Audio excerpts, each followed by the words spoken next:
ಇಲ್ಲಿ ನಾವು ಮಾದರಿ ಪ್ರಶ್ನೆ ಪತ್ರಿಕೆಗಳನ್ನು ಮತ್ತು ಕೀ ಉತ್ತರಗಳನ್ನು ಅಧ್ಯಯನವನ್ನು ಮಾಡೋಣ. ಸೊ ಮೋಸ್ಟ್ ಇಂಪಾರ್ಟೆಂಟ್ ಆಗಿರ್ತಕ್ಕಂಥ ಹೊಸ ಸಿಲೆಬಸ್ಗೆ ಅನ್ವಯವಾಗಿರ್ತಕ್ಕಂಥ ಕ್ವಶನ್ ಪೇಪರ್ಸ್ ಇದ್ದಾವೆ. ಎಲ್ಲ ವಿಷಯಗಳಲ್ಲಿನೂ ಕೂಡ ನಾವು 10 model set question paper with key ಆನ್ಸರ್ಸ್ಗಳನ್ನು ನಿಮ್ಮ ಆ್ಯನ್ಯುವಲ್ ಎಕ್ಸಾಮ್ಗೆ ಹಾಕ್ತೀವಿ. ಸೊ ಹಿಂದಿನ ವಿಡಿಯೋ ನೋಡಿದ್ರೆ SSLC ಪಾಸಿಂಗ್ ಮತ್ತು ಸ್ಕೋರಿಂಗ್ ಪ್ಯಾಕೇಜ್ 2023 ಅಂತ ಒಂದು ಪ್ಲೇಲಿಸ್ಟ್ ಲಿಂಕ್ ಅದ, ಅದನ್ನು ಒತ್ತಿ ಆಲ್ರೆಡಿ ನಾವು ಹಿಂದಿಯಲ್ಲಿ ಸೈನ್ಸಲ್ಲಿ ಹಾಕಿದ್ದೀವಿ, ಆ ವಿಡಿಯೋಗಳನ್ನು ನೋಡ್ಬೋದು. ಸೊ SS ಒಂದು ಕ್ವಶನ್ ಪೇಪರ್ ಮತ್ತು ಕೀ ಆನ್ಸರ್ ನೋಡೋಣ. ವಿಡಿಯೋನ ಲೈಕ್, ಶೇರ್ ಹಾಗೂ ಸಬ್ಸ್ಕ್ರೈಬ್ ಮಾಡಲು ಮರೆಯದಿರಿ. ನಮ್ಮ ಟೆಲಿಗ್ರಾಮ್ ಗ್ರೂಪ್ ಅದ, ಅದಕ್ಕೂ ಕೂಡ ಬಂದು ಜಾಯ್ನ್ ಆಗಿ ಅಂತ ಹೇಳ್ತಾ ಫಸ್ಟ್ MCQ ಅಲ್ಲಿ ಫಸ್ಟ್ ಕ್ವಶನ್ ಇತ್ತು. ಸುರಪುರ ಈಗಿನ ಡ್ಯಾಶ್ ಜಿಲ್ಲೆಯಲ್ಲಿದೆ ಅಂತ ಕೇಳಿದ್ದಾರೆ. ಸೊ ಉತ್ತರ ನೋಡೋಣ. ಡೈರೆಕ್ಟಾಗಿ ಯಾದಗಿರಿ ಅಂತಕ್ಕಂಥದ್ದು ಸರಿ ಬರ್ತದೆ. ಪ್ರಶ್ನೆ 2, ರಾಜಾರಾಮ್ ಮೋಹನ್ ರಾಯರು ಡ್ಯಾಶ್ ಪತ್ರಿಕೆಯನ್ನು ಆರಂಭಿಸಿದರು ಅಂತ ಕೇಳಿದ್ದಾರೆ. ಸೊ ಸಿ ಸಂವಾದ ಕೌಮುದಿ ಅಂತಕ್ಕಂಥದ್ದು ರೈಟ್ ಆನ್ಸರ್. ಪ್ರಶ್ನೆ 3, ಕರ್ನಾಟಕದಲ್ಲಿ ಭ್ರಷ್ಟಾಚಾರ ನಿಯಂತ್ರಿಸಲು ಡ್ಯಾಶ್ ಸಂಸ್ಥೆ ಅಸ್ತಿತ್ವದಲ್ಲಿದೆ. ಬಿ ಲೋಕಾಯುಕ್ತ. ನರ್ಮದಾ ಆಂದೋಲನದ ನೇತೃತ್ವವನ್ನು ವಹಿಸಿದವರು ಯಾರು ಅಂತ ಕೇಳಿದ್ದಾರೆ. ಸೊ ಆಪ್ಷನ್ ಎ ಮೇಧಾ ಫಾಟ್ಕರ್ ಅಂತಕ್ಕಂಥದ್ದು ಸರಿ ಉತ್ತರ. ಪ್ರಶ್ನೆ 5, ಸಂವಿಧಾನದ ಡ್ಯಾಶ್ ವಿಧಿ ಮಕ್ಕಳನ್ನು ದುಡಿಮೆಗೆ ತೊಡಗಿಸುವುದು ನಿಷೇಧ ಮಾಡಿದೆ ಅಂತ ಕೇಳಿದ್ದಾರೆ. ಸಿ 24. 6ನೇ ಪ್ರಶ್ನೆ, ಸಿಂಧು ನದಿಯು ಡ್ಯಾಶ್ ಬಳಿ ಉಗಮವಾಗುತ್ತದೆ ಅಂತ ಕೇಳಿದ್ದಾರೆ. ಎ ಕೈಲಾಸ ಪರ್ವತ. 7ನೇ ಪ್ರಶ್ನೆ, ಪಂಚಾಯತ್ ಸಂಸ್ಥೆಗಳು ಡ್ಯಾಶ್ ತತ್ವಗಳ ಅಡಿಯಲ್ಲಿ ಕಾರ್ಯನಿರ್ವಹಿಸುತ್ತವೆ ಅಂತ ಕೇಳಿದ್ದಾರೆ. 7ರಲ್ಲಿ ವಿಕೇಂದ್ರೀಕರಣ ಅಂತಕ್ಕಂಥದ್ದು ಸರಿಯಾದ ಉತ್ತರ. ಸೊ 8, ಪ್ರತಿ ವರ್ಷ ವಿಶ್ವ ಗ್ರಾಹಕ ದಿನವನ್ನು ಯಾವಾಗ ಆಚರಿಸ್ತಾರೆ ಅಂತ ಕೇಳಿದ್ದಾರೆ. ಸೊ ಮಾರ್ಚ್ 15 ಅಂತಕ್ಕಂಥದ್ದು ಸರಿಯಾದ ಉತ್ತರ ಇತ್ತು. ಸೊ ಇಲ್ಲಿದ್ದಾವೆ ಸರಿಯಾಗಿರ್ತಕ್ಕಂಥ ಕೀ ಉತ್ತರಗಳನ್ನು ನಾನು ನಿಮಗೆ ಹೇಳಿದ್ದೀನಿ. ಸೊ ಮುಂದೆ ಹೋಗೋಣ. ವಿದ್ಯಾರ್ಥಿಗಳೇ, ಒಂದು ವಾಕ್ಯದಲ್ಲಿ ಉತ್ತರಗಳನ್ನು ಬರಲಿಕ್ಕಿರ್ತಕ್ಕಂಥ ಪ್ರಶ್ನೆಗಳ ಕಡೆಗೆ. ಎಸ್. ಪ್ರಶ್ನೆ 9, ನಾಗರಿಕ ಸೇವಾ ವ್ಯವಸ್ಥೆಯನ್ನು ಜಾರಿಗೆ ತಂದವರು ಯಾರು ಕೇಳಿದ್ದಾರೆ. ಉತ್ತರ ನೋಡೋಣ. ಲಾರ್ಡ್ ಕಾರ್ನ್ವಾಲಿಸ್ ಅಂತಕ್ಕಂಥದ್ದು ಸರಿಯಾದ ಉತ್ತರ ಇದೆ. 10ನೇ ಪ್ರಶ್ನೆ, ಸರ್ದಾರ್ ವಲ್ಲಭಭಾಯಿ ಪಟೇಲ್ರನ್ನು ಉಕ್ಕಿನ ಮನುಷ್ಯ ಅಂತ ಏಕೆ ಕರೀತಾರೆ. ಉತ್ತರ ನೋಡೋಣ. 10ನೇ ಉತ್ತರ, ಅವರು ದೇಶಿ ಸಂಸ್ಥಾನಗಳನ್ನು ವಿಲೀನಗೊಳಿಸ್ತಕ್ಕಂಥ ಕಾರ್ಯಭಾರವನ್ನು ಯಶಸ್ವಿಯಾಗಿ ನಿರ್ವಹಿಸಿದರು. ಆ ಕಾರಣಕ್ಕಾಗಿ ಸರ್ದಾರ್ ವಲ್ಲಭಭಾಯಿ ಪಟೇಲ್ರನ್ನು ಉಕ್ಕಿನ ಮನುಷ್ಯ ಅಂತ ಕರೀತಾರೆ. 11ನೇ ಪ್ರಶ್ನೆ, ಭ್ರಷ್ಟಾಚಾರ ಅಂದರೆ ಏನು. ಉತ್ತರ, ಭ್ರಷ್ಟಾಚಾರ ಎಂದರೆ ಲಂಚ ಅಥವಾ ಇನ್ನಾವುದೇ ಕ್ರಮದಿಂದ ಕಾನೂನು ಬಾಹಿರ ಕ್ರಮಕ್ಕೆ ಪ್ರಚೋದನೆ ನೀಡುವುದು ಎಂದು ಅರ್ಥ. ಮುಂದಿನ ಪ್ರಶ್ನೆ, ಬಾಲಕಾರ್ಮಿಕರು ಎಂದರೆ ಯಾರು. 12ರ ಉತ್ತರ ಇದೆ. 14 ವರ್ಷಕ್ಕಿಂತ ಕಡಿಮೆ ವಯಸ್ಸಿನ ಮಕ್ಕಳು ಆರ್ಥಿಕ ಸಂಪಾದನೆಯ ಉದ್ದೇಶದಿಂದ ದುಡಿಮೆ ಮಾಡುತ್ತಿದ್ದರೆ ಅಂಥವರನ್ನು ಬಾಲಕಾರ್ಮಿಕರು ಅಂತ ಕರಿತೀವಿ. 14ನೇ ಪ್ರಶ್ನೆ, ಕೇರಳದಲ್ಲಿ ಬೇಸಿಗೆ ಕಾಲದ ಪರಿಸರ ಮಳೆಯನ್ನು ಮಾವಿನ ಹೊಯ್ಲು ಅಂತ ಕರೀತಾರೆ, ಕಾರಣ ಕೊಡಿ ಅಂತ ಕೇಳಿದರೆ. ಮೋಸ್ಟ್ ಇಂಪಾರ್ಟೆಂಟ್ ಅದ. ಸೊ ಆ ಪ್ರಶ್ನೆಗೆ ಉತ್ತರಗಳನ್ನು ಸಹಿತನೂ ಕೂಡ ಕೇಳ್ತಾರೆ. ಕೇರಳದಲ್ಲಿ ಮಾವಿನ ಬೆಳೆಗೆ ನೆರವಾಗುವುದರಿಂದ ಬೇಸಿಗೆ ಕಾಲದ ಪರಿಸರ ಮಳೆಯನ್ನು ಮಾವಿನ ಹೊಯ್ಲು ಅಂತ ಕರೀತಾರೆ. 13ನೇ ಪ್ರಶ್ನೆ ಒಂದು ಮಿಸ್ ಆಗಿತ್ತು, ಉತ್ತರದ ಮೈದಾನಗಳು ಹೇಗೆ ರಚನೆ ಆಗಿವೆ ಅಂತ. ಸೊ 13ನೇ ಉತ್ತರ ನೋಡಿ, ಹಿಮಾಲಯದ ನದಿಗಳು ಹೊತ್ತು ತಂದ ಮೆಕ್ಕಲು ಮಣ್ಣಿನಿಂದ ನಿರ್ಮಾಣಗೊಂಡಿದೆ. 15ನೇ ಪ್ರಶ್ನೆಗೆ ಹೋಗೋಣ. ಎಲ್ಲರನ್ನು ಒಳಗೊಂಡ ಬೆಳವಣಿಗೆ ಎಂದರೆ ಏನು ಅಂತ ಕೇಳಿದ್ದಾರೆ. ಉತ್ತರ, ರಾಷ್ಟ್ರೀಯ ವರಮಾನ ಒಂದು ವರ್ಷದ ಅವಧಿಯಲ್ಲಿ ದೇಶದಲ್ಲಿ ಉತ್ಪಾದಿಸಿದ ಸರಕು ಸೇವೆಗಳ ಒಟ್ಟು ಮೌಲ್ಯ ಅಂತ ಹೇಳ್ತೀವಿ. ಮುಂದಿನ ಪ್ರಶ್ನೆ, ಭಾರತ ಸರ್ಕಾರ 1986ರಲ್ಲಿ ಗ್ರಾಹಕ ಸಂರಕ್ಷಣಾ ಕಾಯ್ದೆ ತರಲು ಕಾರಣವಾದ ಸಂಗತಿ ಯಾವುದು ಅಂತ ಕೇಳಿದರು.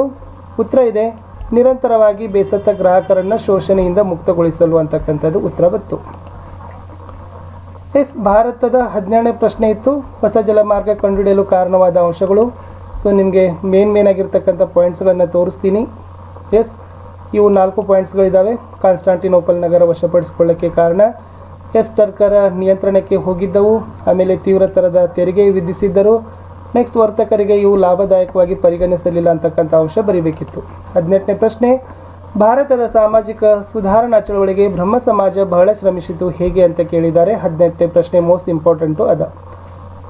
ಇದಿತ್ತು. ಏಕದೇವತಾರಾಧನೆ ಪ್ರತಿಪಾದಿಸಿದರು. ಅರ್ಥಹೀನ ಆಚರಣೆಗಳನ್ನು ವಿರೋಧಿಸಿದರು. ವ್ಯಕ್ತಿ ಘನತೆಯಿಂದ ಬಾಳಬೇಕಂತ ಹೇಳಿದರು. ಬಹುಪತ್ನಿತ್ವದ ವಿರೋಧ. ನೆಕ್ಸ್ಟ್, ಬಾಲ್ಯ ವಿವಾಹದ ವಿರೋಧ ಇತ್ತು. ಆಮೇಲೆ ಇಲ್ಲಿ ಇನ್ನಷ್ಟು ಪಾಯಿಂಟ್ಸ್ಗಳನ್ನು ಕೊಟ್ಟಿದ್ದಾರೆ ಅವರು. ಇದನ್ನು ಕೂಡ ಬ್ರಹ್ಮ ಸಮಾಜದ ಬಗ್ಗೆ ಇತ್ತು, ನೋಡ್ಕೊಳ್ಬೇಕು. 19ನೇ ಪ್ರಶ್ನೆಗೆ ಹೋಗೋಣ. ಕಳ್ಳ ನಿಯಂತ್ರಣಕ್ಕೆ ಸಲಹೆಗಳನ್ನು ಕೊಡಿ ಅಂತ ಕೇಳಿದ್ದಾರೆ. ಉತ್ತರ ತೋರಿಸ್ತೀನಿ. ಇದು ಕಳ್ಳ ಸಾಗಾಣಿಕೆ ಇದೆ ಮತ್ತು ಕಳ್ಳ ಸಾಗಾಣಿಕೆ ನಿಯಂತ್ರಣದ ಅಂಶಗಳು ಸಹಿತ ಇದ್ದಾವೆ. ಚೆನ್ನಾಗಿ ಅದನ್ನು ಅರ್ಥೈಸ್ಕೊಡ್ರಿ. ಮುಂದಿನ ಪ್ರಶ್ನೆ, ರಾಜ ಒಡೆಯರ ಕಾರ್ಯಗಳು ಯಾವುವು ಅಂತ 20ನೇ ಪ್ರಶ್ನೆ ಇತ್ತು. ಉತ್ತರ ತೋರಿಸೋಣ. ರಾಜ ಒಡೆಯರ ಕಾರ್ಯಗಳಿರ್ತಕ್ಕಂಥದ್ದು 3 ಇದ್ದಾವೆ. ದೇವಾಲಯಗಳ ನಿರ್ಮಾಣ, ನವರಾತ್ರಿ ಉತ್ಸವವನ್ನು ಆರಂಭಿಸಿದರು ಅಂತಕ್ಕಂಥದ್ದನ್ನು ಸಹಿತ ಬರೀಬೇಕಿತ್ತು. ಚಳಿಗಾಲದ ಹವಾಗುಣದ ಪರಿಸ್ಥಿತಿ ಕುರಿತು ಬರೆಯಿರಿ ಅಂತ ಕೇಳಿದ್ದಾರೆ. ಇಂಪಾರ್ಟೆಂಟ್ ಇದೆ. 21ನೇ ಪ್ರಶ್ನೆ ಉತ್ತರ ಇದು ಚಳಿಗಾಲದ ಹವಾಮಾನದಲ್ಲಿರ್ತಕ್ಕಂಥ ಅಂಶಗಳು. ಉಷ್ಣವಲಯದ ನಿತ್ಯ ಹರಿದ್ವರ್ಣ ಕಾಡುಗಳ ಲಕ್ಷಣಗಳು ಯಾವುವು ಅಂತ ಕೇಳಿದ್ದಾರೆ. ಇದು ಮೋಸ್ಟ್ ಇಂಪಾರ್ಟೆಂಟ್. ಇಲ್ಲಿ ಮ್ಯಾಂಗ್ರೋವ್ ಕಾಡುಗಳ ಬಗ್ಗೆನೂ ಕೂಡ ಏನು ಮಾಡ್ತಾರೆ ಕ್ವಶನ್ಸ್ಗಳು ಬರ್ತಾವೆ. ಇವು 22ನೇ ಪ್ರಶ್ನೆಯ ಉತ್ತರಗಳಿತ್ತು. ಮೇನ್ ಆಗಿರ್ತಕ್ಕಂಥ ಮತ್ತು ಬಹಳ ಇಂಪಾರ್ಟೆಂಟ್ ಆಗಿರ್ತಕ್ಕಂಥ ಅಂಶಗಳ ಸಹಿತ ಇವು ಇತ್ತು 5 ಪಾಯಿಂಟ್ಸ್ಗಳು. ಮುಂದಿನ ಪ್ರಶ್ನೆ ಪಂಚವಾರ್ಷಿಕ ಯೋಜನೆಗಳ ಉದ್ದೇಶಗಳನ್ನು ಕೇಳಿದ್ದಾರೆ. 23ನೇ ಪ್ರಶ್ನೆ. ಇದು ಪಂಚವಾರ್ಷಿಕ ಯೋಜನೆಗಳ ಉದ್ದೇಶಗಳಿದ್ದಾವೆ. ಉತ್ತರ ನೋಡ್ಕೊಡ್ರಿ. ಎಸ್. 24ನೇ ಪ್ರಶ್ನೆಗೆ ಹೋಗ್ತೀವಿ. ಬಳಕೆದಾರರ ಶೋಷಣೆಗೆ ಕಾರಣಗಳನ್ನು ಕೇಳಿದ್ದಾರೆ. ಸೊ 24th ಕ್ವಶನಲ್ಲಿರ್ತಕ್ಕಂಥ ಉತ್ತರಗಳು ಬಳಕೆದಾರರ ಶೋಷಣೆಗೆ ಕಾರಣವಾಗಿರ್ತಕ್ಕಂಥ ಅಂಶಗಳೇ ಆಗಿದ್ದಾವೆ. ಇನ್ನು 3 ಅಂಕದ ಪ್ರಶ್ನೆಗಳಿಗೆ ಹೋಗೋಣ ವಿದ್ಯಾರ್ಥಿಗಳೇ. ಪ್ರತಿಯೊಂದನ್ನು ಕೂಡ ವಿವರವಾಗಿ ಹೇಳ್ತಾ ಹೋದರೆ ಸಮಯ ತುಂಬ ತಗೊಳ್ತದೆ. ಬ್ರಿಟಿಷ್ ಕಾಲದ ಪೊಲೀಸ್ ವ್ಯವಸ್ಥೆಯ ಸುಧಾರಣೆಗಳನ್ನು ಕೇಳಿದ್ದಾರೆ. ಸೊ ಉತ್ತರ ನೋಡೋಣ. ಬ್ರಿಟಿಷ್ ಕಾಲದ ಪೊಲೀಸ್ ಸುಧಾರಣೆಯ ಅಂಶಗಳು SP superintendent of police. So ಇವೆಲ್ಲ ಅಂಶಗಳನ್ನು ತಾವೇನು ಮಾಡಬೇಕಾಗ್ತದೆ ನೋಡ್ಕೊಳ್ಳೇಬೇಕು. ಪಾಯಿಂಟ್ಸ್ ತುಂಬ ಇಂಪಾರ್ಟೆಂಟ್.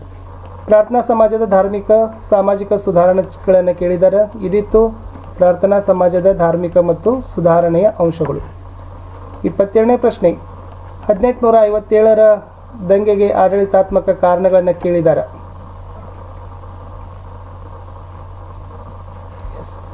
1857ರ ದಂಗೆಗೆ ಆಡಳಿತಾತ್ಮಕ ಕಾರಣಗಳು ಬತ್ತು. ಮುಂದಿನ ಪ್ರಶ್ನೆ ಇತ್ತು ಕೋಮುವಾದ ದೇಶದ ಐಕ್ಯತೆಗೆ ಮಾರಕ ಹೇಗೆ ಅಂತ ಕೇಳಿದ್ದಾರೆ. ಸೊ ಇದಿದೆ ಕೋಮುವಾದ ದೇಶದ ಐಕ್ಯತೆಗೆ ಮಾರಕ ಅಂತಕ್ಕಂಥ ಅಂಶವನ್ನು ತಿಳಿಸ್ತಕ್ಕಂಥ ಅಂಶಗಳು ತುಂಬ ಇಂಪಾರ್ಟೆಂಟ್ ಇದ್ದಾವೆ. ವಿಡಿಯೋವನ್ನು ಪಾಸ್ ಮಾಡಿ ಬರ್ಕೊಳ್ಳಿಕ್ಕೆ ಪ್ರಯತ್ನವನ್ನು ಮಾಡಿ. ಪ್ರಶ್ನೆ 33. ಅಸ್ಪೃಶ್ಯತೆ ಒಂದು ಸಾಮಾಜಿಕ ಪಿಡುಗು ಹೇಗೆ ಅಂತ ಕೇಳಿದ್ದಾರೆ. ಉತ್ತರ ನೋಡುವ. ಅಸ್ಪೃಶ್ಯತೆ ಒಂದು ಸಾಮಾಜಿಕ ಪಿಡುಗು ಅನ್ನಲಿಕ್ಕೆ ಕಾರಣವಾಗಿರ್ತಕ್ಕಂಥ ಅಂಶಗಳು ಇದು ಮೋಸ್ಟ್ ಇಂಪಾರ್ಟೆಂಟ್ ಆಗಿರ್ತಕ್ಕಂಥ ಅಂಶಗಳೇ ಇತ್ತು. 30ನೇ ಪ್ರಶ್ನೆ. ಸಂಪರ್ಕ ಮಾಧ್ಯಮ ಅಂದರೇನು, ಅದರ ಪ್ರಾಮುಖ್ಯತೆ ಕೇಳಿದ್ದಾರೆ. ಸೊ ಇದು ಸಂಪರ್ಕ ಮಾಧ್ಯಮದ ಅರ್ಥ ಇದೆ. ಸಂಪರ್ಕ ಮಾಧ್ಯಮದ ಪ್ರಾಮುಖ್ಯತೆಯನ್ನು ತಿಳಿಸ್ತಕ್ಕಂಥ ಅಂಶಗಳು ಸಹಿತ ಇಲ್ಲಿ ಇದ್ದಾವೆ. ಇವು ಪಾಯಿಂಟ್ಸ್ಗಳು. ಸಂಪರ್ಕ ಮಾಧ್ಯಮದ ಪ್ರಾಮುಖ್ಯತೆ. ಕೈಗಾರೀಕರಣದ ಸ್ಥಾನೀಕರಣದ ಅಂಶಗಳನ್ನು ಕೇಳಿದ್ದಾರೆ. ಸೊ ನೋಡಿ, ಕೈಗಾರೀಕರಣದ ಸ್ಥಾನೀಕರಣದ ಮೇಲೆ ಪ್ರಭಾವ ಬೀರತಕ್ಕಂಥ ಅಂಶಗಳು ಇದು ಇತ್ತು. 31ನೇ ಪ್ರಶ್ನೆ ಉತ್ತರ. 32ರಲ್ಲಿ ಪಂಚಾಯತ್ ರಾಜ್ ಸಂಸ್ಥೆಯ ಮುಖ್ಯ ಲಕ್ಷಣಗಳನ್ನು ಕೇಳಿದ್ದಾರೆ. ಸೊ ಬಂತು ಉತ್ತರ.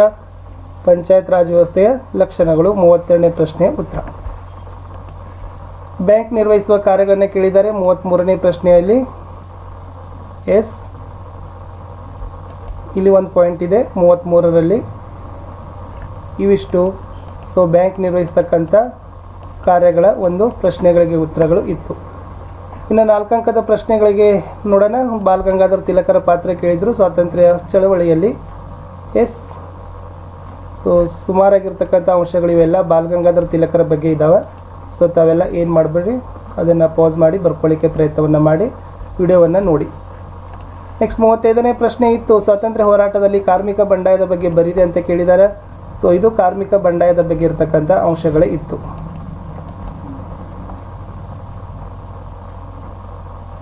ಇಲ್ಲಿ 3 ಪಾಯಿಂಟ್ಗಳು ಕಾರ್ಮಿಕ ಬಂಡಾಯದ ಬಗ್ಗೆನೇ ಇದ್ದಾವೆ.